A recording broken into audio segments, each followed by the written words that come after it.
Hello, ഈ മാസത്തെ എൻ്റെ മെസ് ഫുഡ് അവസാനിക്കാറായി. നെക്സ്റ്റ് മന്ത് മുതൽ ഞാൻ തന്നെ സെൽഫ് കുക്കിങ്ങിലോട്ട് മാറുകയാണ്. ബിക്കോസ് എനിക്കെന്തൊക്കെയോ മിസ്സിങ് ഒരു ഫീൽ. എനിക്ക് എൻ്റെ ചൂര മീൻ വേണം, അയല മീൻ വേണം. പക്ഷേ മെസ് ഫുഡിൽ കൂടുതലും കായൽ മീനാണ് ഇൻക്ലൂഡഡ്. എനിക്കതിൻ്റെ സ്മെല്ലും ടേസ്റ്റും ഒക്കെ ഇത്തിരി ബുദ്ധിമുട്ടാണ്. സോ ഇവിടെ അർമേനിലുള്ള എനിക്കറിയുന്ന ആകെ ഒരു ഓഷ്യൻ ഫിഷ് ഷോപ്പാണിത്. തിഗ്രാൻസ് മെക്സ് എന്ന് പറയുന്ന ഒരു പ്ലേസിലാട്ടോ ഞാൻ ആദ്യം താമസിച്ചിരുന്ന എൻ്റെ അപ്പാർട്ട്മെൻറ്റിൻ്റെ നിയറസ്റ്റ് ആണിത്. ഇവിടെ ഒരുവിധം എല്ലാ മീനും കിട്ടും.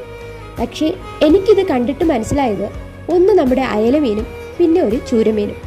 ചൂരമീൻ ഇതിനു മുന്നേ ഞാൻ വാങ്ങിയിട്ടുള്ളത് കൊണ്ട് എനിക്ക് വേറെ ടെൻഷനൊന്നും ഇല്ലായിരുന്നു. ഞാൻ ഡയറക്റ്റ് പോയി അതെടുത്തു. സോ ഇനി സൺഡേ ഒരു സ്പെഷ്യൽ മീനച്ചാറൊക്കെ ഉണ്ടാക്കി വയ്ക്കണം. അപ്പോൾ നെക്സ്റ്റ് മന്ത് ഒരു 15 വരെ ആ അച്ചാർ അങ്ങ് പോകും. അത്രയേ ഉള്ളൂ.